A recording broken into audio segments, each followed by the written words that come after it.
Mami ito ang dakilang salita po ng ating Panginoon sa oras na ito.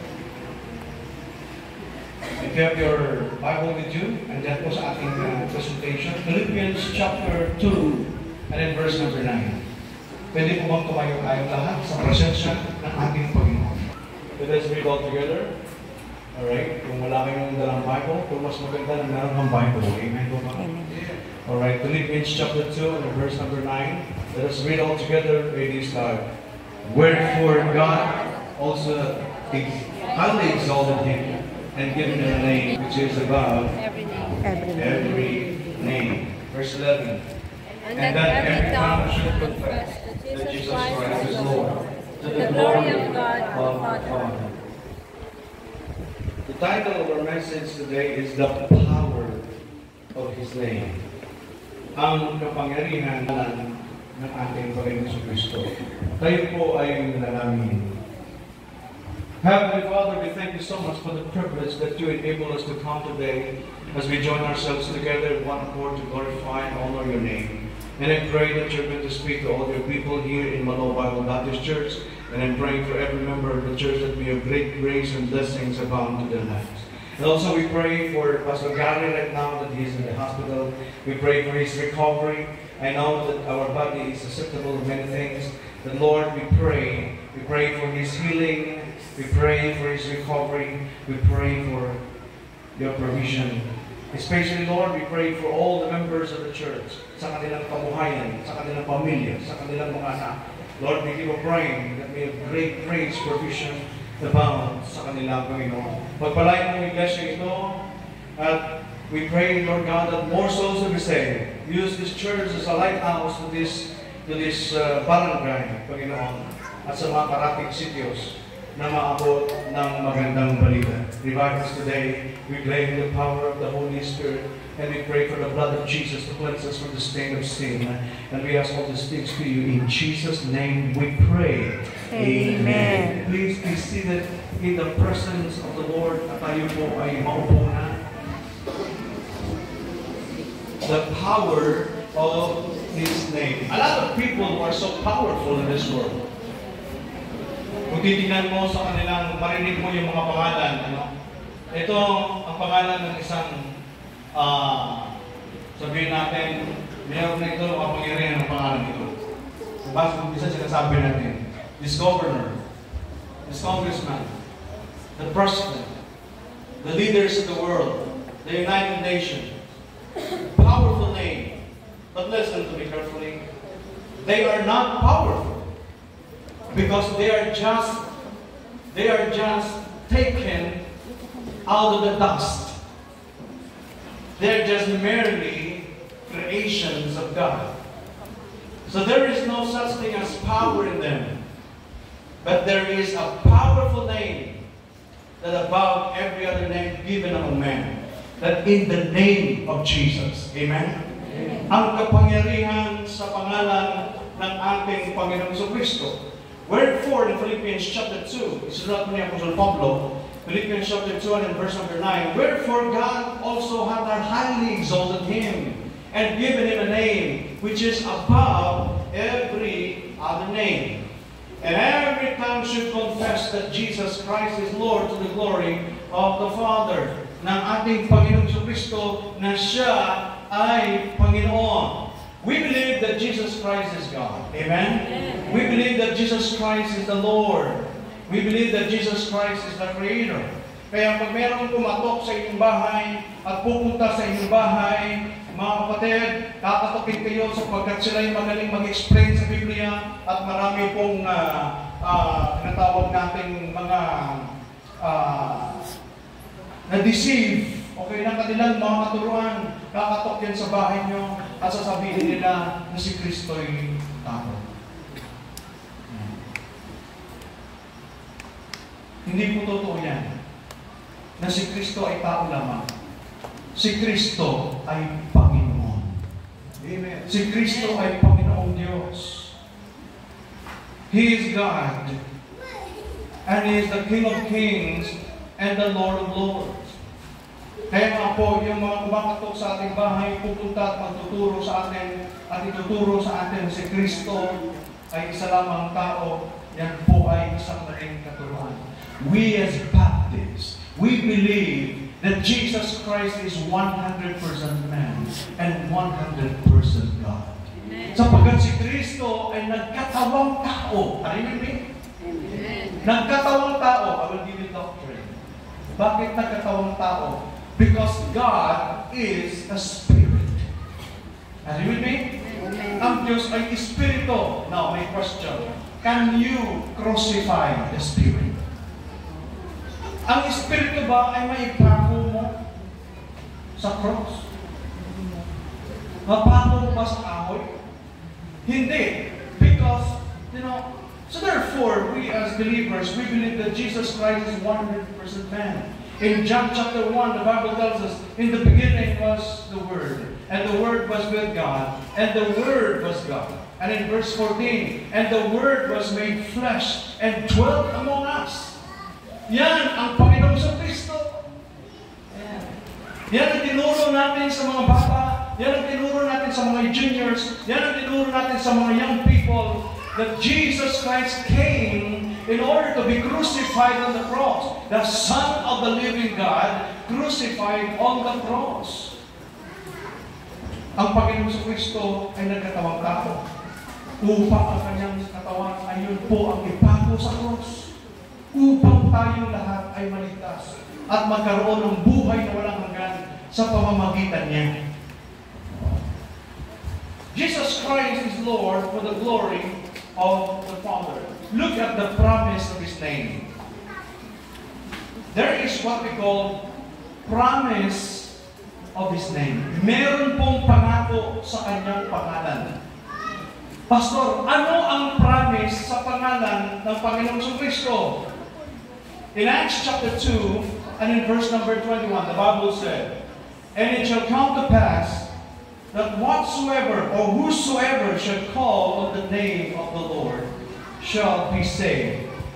And it shall come to pass that whosoever, kahit sino, shall call on the name of the Lord shall be saved. Ang sinong tumawag sa ating Panginoon ay maliligtas. Magkaroon ng buhay na walang hanggan. Bakit po ba mga kapatid? The only way for men to go to heaven, that only in the person of Jesus Christ. And what promise is that? Ano ang pangakong yan? Ang pangakong yan ay buhay na walang hanggan. Buhay na walang hanggan.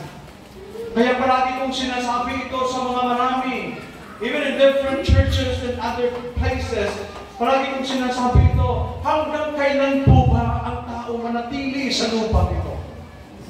Hanggang kailan?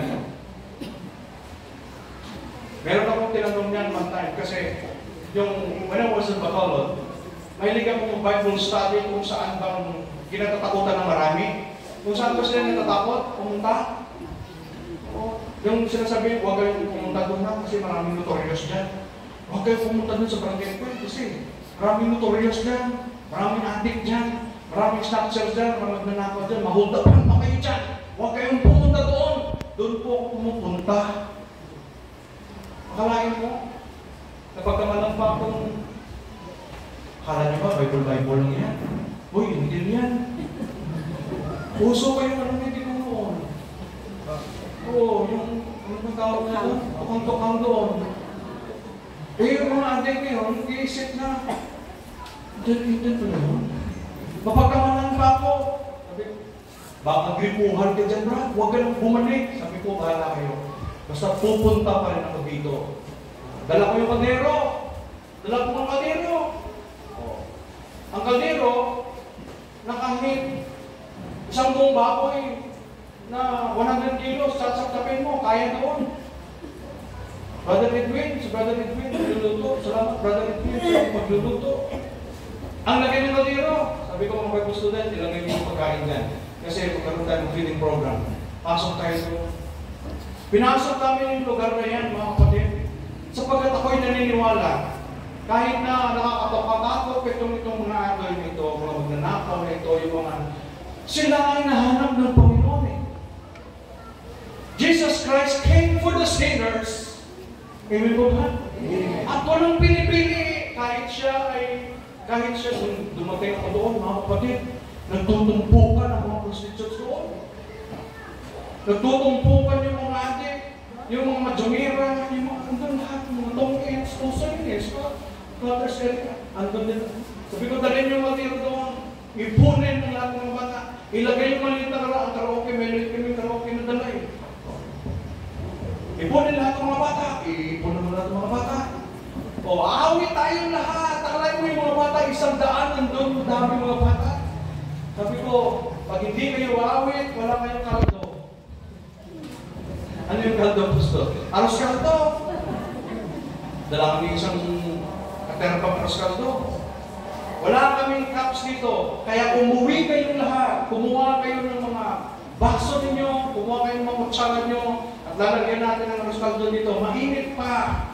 Ipon lang ng mga bata. Ang dami nila. Kaya kumanta yung mga bata.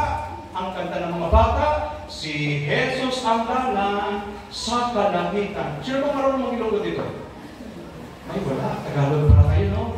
Si Jesus ang daan sa kalangitan, sa kalangitan, sa kalangitan. Sabi ng mga adik, pastig na pastor ko.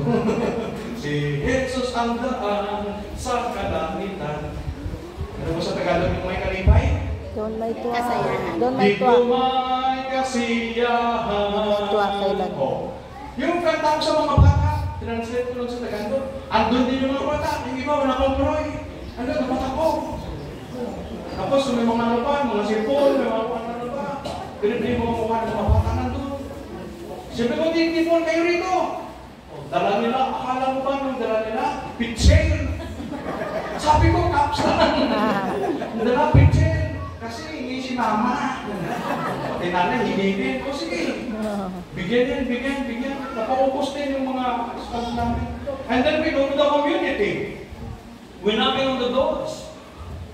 And we give tracts and we share the gospel. Meron ng mga taong di tatanggap sa amin. Pag binigay ko ng tracts, anong sasabihin sa'yo? Akala ko pera. Akala nila pag nagbigay ka ng trust, sabihin nila pera. I don't care what people is going to say. Mamaya yung mga ating lumalapit. Makatirahin tayo ng mga yan. Meron palang dalang baso. Pati yung mga ating. Ang tawag sa akin, pass. Pass. Hindi pass. O sige, bigyan mo. I love you, pass. Thank you. Ating yun ha. Tapos pag dumaan ako dyan, hapon, umiinom yung mga yan. Nagiinuman yan. Mga kapatid, di ako nag-uurent dito. Sinasabi ko sa inyo kung ano totoong mangyayari sa ministry. Kasi ang buhay sa ministry ay practical. Hindi po oration. Hindi po pagalingan ng salita o disjockey. Ang buhay sa ministry ay buhay natin. Nagagawin ang gawain ng Diyos. Amen? Amen. Mga kapatid. Tapos nagiinuman dyan sila. Nakalain mo, dumaan ako. Anim sila, nagiinuman. Tagayan ako. O, ayaw mo? Libre na eh. O, parang sakit na tingin niyo. Natagayan ka. Sir, inom ka? Wow, hindi ako inom. Kasi sumasakit yung tiyan ko. Meron akong gout. Mamaya, mamagatong pa ako. Ang sabi ng adik ko. Ano ka ba? Huwag pabayaan mo na si Pas yan. Hayaan mo na Pas. Itong taong na demonyo ito. Pero kasama din yun. Huwag kasama din mga yan. Eh ikaw, siguro matatakot sa kanila eh. Kasi mga tatukot, terrible eh. Sabi ko, salamat sa inyo ha. Pero huwag kayong mag-alala. Ipag-pray ko kayo. Pwede pa tayo mag-pray? Kakain mo, nang gusto ko umiinom, mag-pray ka sa mga umiinom. Eh, di mag-stop yung inom. Sabi ng isa, bayan mo kas, pagbalik mo bukas, magbabago na kami. Maraming ganun sa ministry. A very practical. Alam mo ba sa lugar na yan, kung ano karaming lumabas dyan, na nanggaling sa lugar na yan, ay mga professionals ngayon sa church. Nung maliit pa sila, 7 years old, 10 years old, ay nandun. Napakabaon ng lugar na yan, sa area na yan. But I don't care what people is going to say. but I need to proclaim the gospel of Jesus. The children are just listening, and we teach the children, and many of them receive Christ as the Lord and personal Savior, and I praise God. Doon, ang church ngayon, nakabiging piso na gano'n. Bakit po, Pastor? Meron lumabas doon na isang bata ay naging architect ngayon, many years ago. He is now architect. Siya nag-design sa church.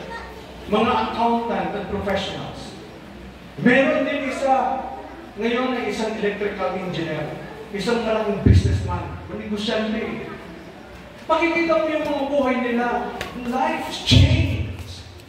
Addict change. Kahit sa loob ng kulungan.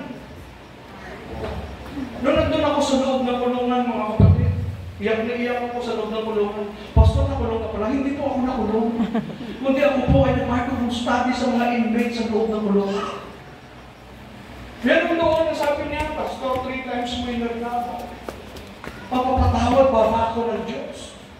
Sabi ko, may kapangyarihan sa pangalan ng Jesus. Your name, you know, your sins may be forgiven. Meron dong lolo, 70 years old na, may rape case pa. Sa loob ng kulungan. Meron dong isang terrible, parang tiniente di mayor nila sa loob. Walang matigas na puso sa pangalan ni Jesus. Amen. And I shared the gospel to him. And he received Jesus as his Lord and Savior. Pagka next Thursday, balik na naman ako. Meron humihingi ng panigarilyo. Alam mo naman sa loob ng kulungan, very practical ng buhay. Pastor, meron ako pandisan. Tinapay meron. Pero mga ganyan, hindi ako nagbibigay niya. Pasensya ka na, brada. Pero yun. Kaya nung may waiver akong pinagmahan, kung sasakit ako sa loob ng kulungan, eh walang manalago. Ako lang mismo sa buhay ko kasi gusto ko eh. Sumunod, nandun ako sa loob. Selda to selda. Sa loob ng selda, nagikisalamukha ako sa kanila. Muupo kami doon, nagkikipag-usap. Nilagay ko rin yung sarili ko, pero ito pala pag nagkulong ka. Yung iba nakabiyan-tuyan na dyan, kasi hindi nakasasalan niya. Meron daw isa na talagang umiyak. Sa Brother Dudong, sabi niya, Pastor, ang prayer ko, aking kasama. Pastor, ang prayer ko, aking mga anak. Na-realize ko ngayon, Pastor, ganito pa ang buhay sa loob. Pastor, pwede mo silang puntahan at Bible studyhan. Pununtahan mo yung bahay nila. Then we go for Bible study. Then inimbitahan namin yung kanyang mga anak, yung asawa niya sa church. We praise the Lord, they're attending the church. That's how the name of Jesus powerful is. Pag ikaw ay isang mananampalataya, utter the name of Jesus. Speak to the people. Tell them that Jesus is the Savior. Sabihin mo sa kanila, si Kristo ang tagapagligtas. Huwag kang mahiya, huwag kang matakot. Ibahagi mo, alam mo, isa sa pinaka-authoritative sa community, alam mo kung sino? Ang guro, ang teacher. Salamat sa Diyos dahil ang malo, may mga teachers. Si ate, teacher ko eh, sa mga mangyan. Di ba ate? What's your first name ate? Si Sister Sharian, siya ay guro. Hindi mo ba alam na isa sa mga influential sa mga bata ay ang teacher? Bakit, Pastor? Kasi ako teacher, ako ba professor? Palagi kong, alam mo, our school is just a small school. Before, we have more than 500 students during our time. Nung ako umupo as a director of the school, yung ginawa ko, gumawa ko ng sulat sa lahat ng mga parents. Every family, every student, pinadalhan ko ng sulat ang parents. Bibisita ako sa bahay niyo. Kaya yung mga anak, pinapalo na nanay. Hindi pa nga nabasa yung sulat, pinalo na yung bata. Bakit, Pastor? Ano ang kasalanan mo sa school? Bakit may sulat? Pero ang laman ng sulat na yon, bibisita ako sa bahay niyo. Dahil ako ay manalangin sa inyo. We want to be a blessing to your home. Pastor Raymond. Ha! Oh, yun ang sinulat ko. Pero hindi pa pinasa yung sulat, pinalo na yung bata. Dahil kasi yung bata, pasaway. My goodness, mga kapatid, pagdating ko sa loob ng bahay, kitang-kita mo na ang problema. Ano yung pastor? Kita mo na ang baraha. Kita mo na yung nag-joke. Kita mo na ang buhay na talagang walang Diyos. Na walang Kristo ang pamilya. Wala sa gitna. Yung kanyang brother, pag naglakad, gano'n no? Yung brother pag naglakad. Pass na yung natabas? Punta ako sa bahay niyo. Doon sila. Sabi ko, deliberate itong mga batang ito. Matin ka sa Bible study. Bibisita ako mamaya sa bahay niyo, ha?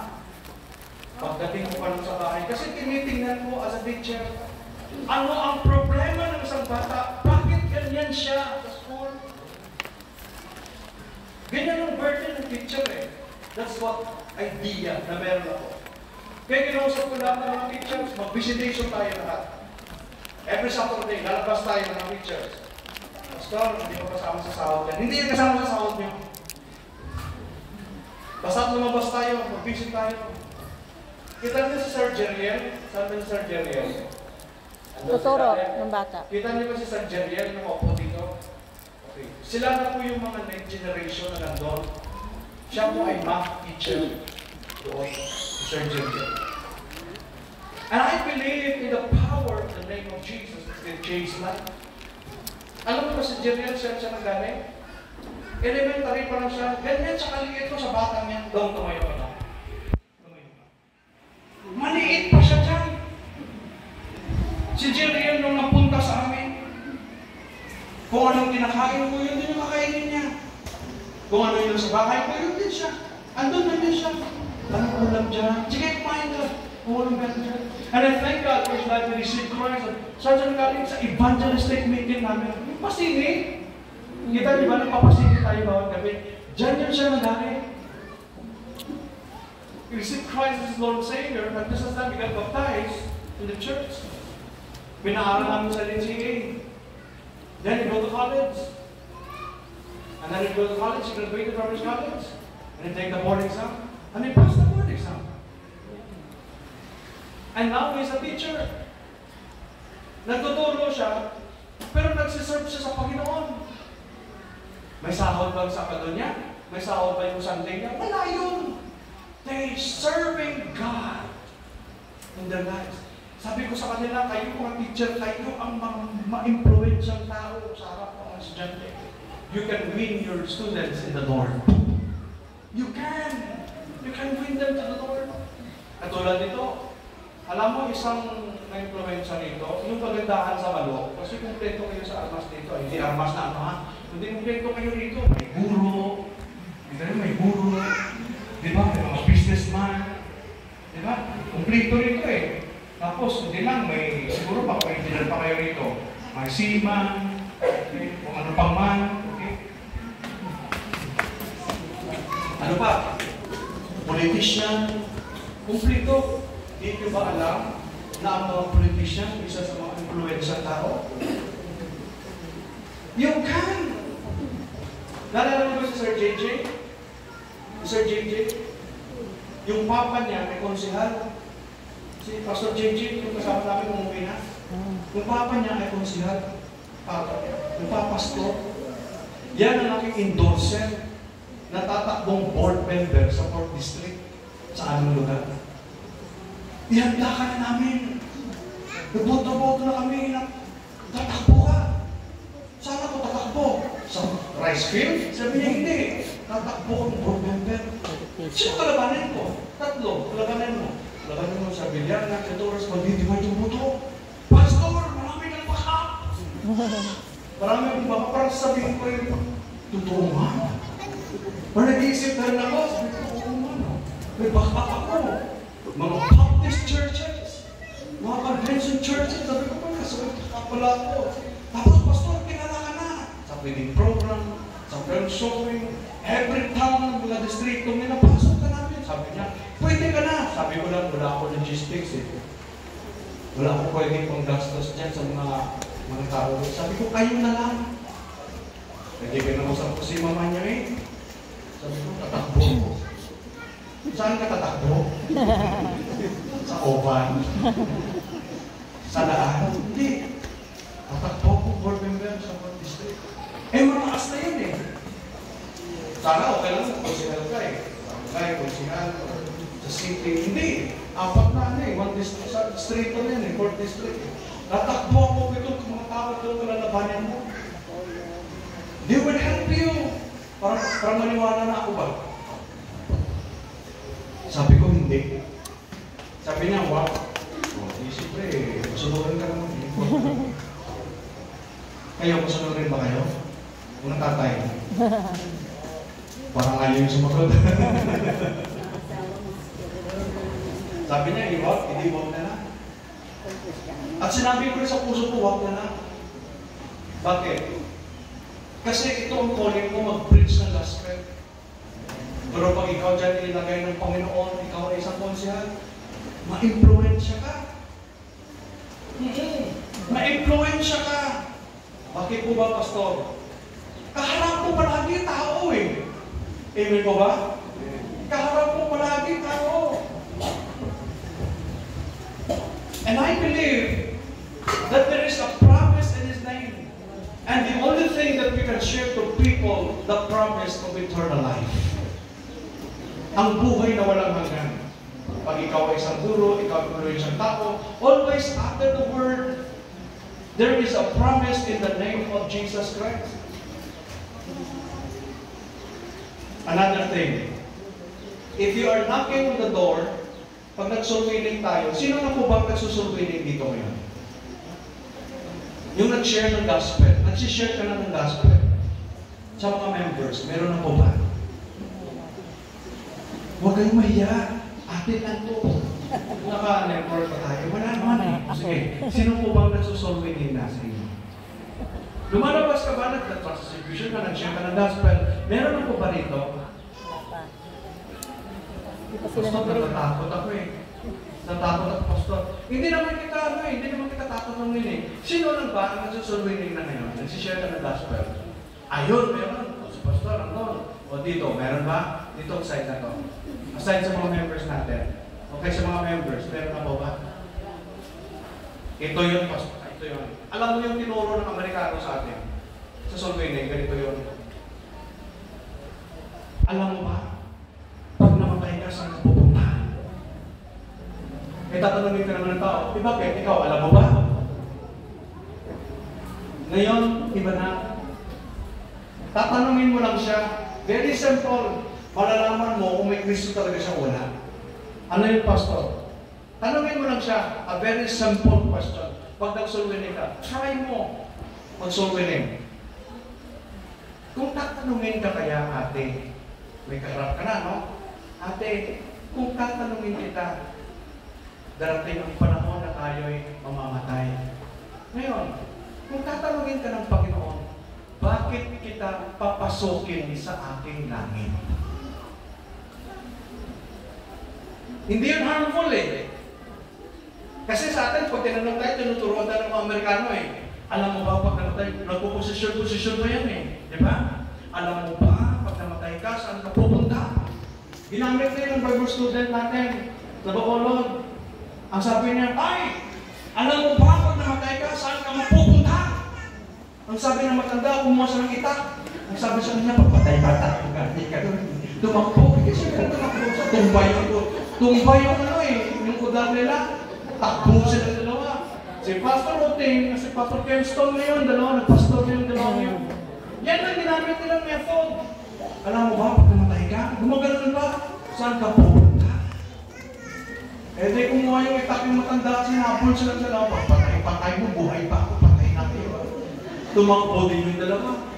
Ito, simple lang, kapatid, pag nag-share ka ng gospel. Simple lang na tanong. Halimbawa, tatanungin ka ng Panginoon, bakit kita papasukin sa aking langit? Anong sasagot mo? Malalaman mo kaagad dyan kung talagang saved siya o hindi. Alam mo ba kung bakit? Una, dahil yung iba, sasabihin nila, siyempre, Pastor, dahil mabuti ako. Dahil gumagawa ako ng mabuti. Siyempre, pupunta ako ng langit dahil gumagawa ako ng mabuti. Diba? O, kita mo, nagpapakain ako, namimigay ako. Ito yung ginagawa ko, diyan makikita mo na wala pa talaga si Kristo sa kanya. Bakit po, Pastor? Dahil hindi yan ang tamang sagot sa isang tanong. Nasasabihin mo, bakit ka ba papasukin ng Panginoon sa kanyang langit? Alam mo ba yung sagot doon? Papasukin ka ng Panginoon, mapupunta ka sa langit, it is not because of your good works. It is not because of yourself. It is not because of your religion. It is not because of your belief. But listen to me carefully, papasukin ka sa langit sapagkat si Kristo'y nasa iyo. Are you with me? Yung Kristong tinanggap mo, yung nagsisi ka sa iyong kasalanan at tinanggap si Kristo na yung Panginoon at tagapagligtas, ang Kristong iyong tinanggap, iyon ang buhay na walang hanggan. Sapagkat walang buhay na walang hanggan sa reliyon, walang buhay na walang hanggan sa good works, walang buhay na walang hanggan, alright, sa anumang bagay sa lupang ito, ang buhay na walang hanggan ay si Kristo Jesus. Siya po ang buhay na walang hanggan. Ang sabi ng Panginoon Jesus, I am the way, sa John 14:6. I am the way, the truth, and the life, and no man cometh unto the Father but by me. Buhay na walang hanggan. Bakit mahalaga ang buhay na walang hanggan, kapatid? Sapagkat ang buhay sa lupa ay napakaikli. Napakaikli. Walang pinipili ang kamatayan. May makikaw politiko, may makikaw guro, may makikaw pastor. Walang pinipili ang kamatayan. Why, Pastor? The Bible tells us in James 4:14, whereas you know that what shall be on the morrow for what is your life, it is even a vapor that appeareth for a little time, and then vanishes away. Ganyan lang kaikli. Parang masbong lang yung buhay mo. Napakadali lang makita, maya-maya wala na. Sabihin mo, Pastor, bata pa ako eh. Walang pinipili ang kamatayan, kapatid. Because the Bible said in Hebrews 9:27, and as it is appointed that the man wants to die, but after this, the judgment.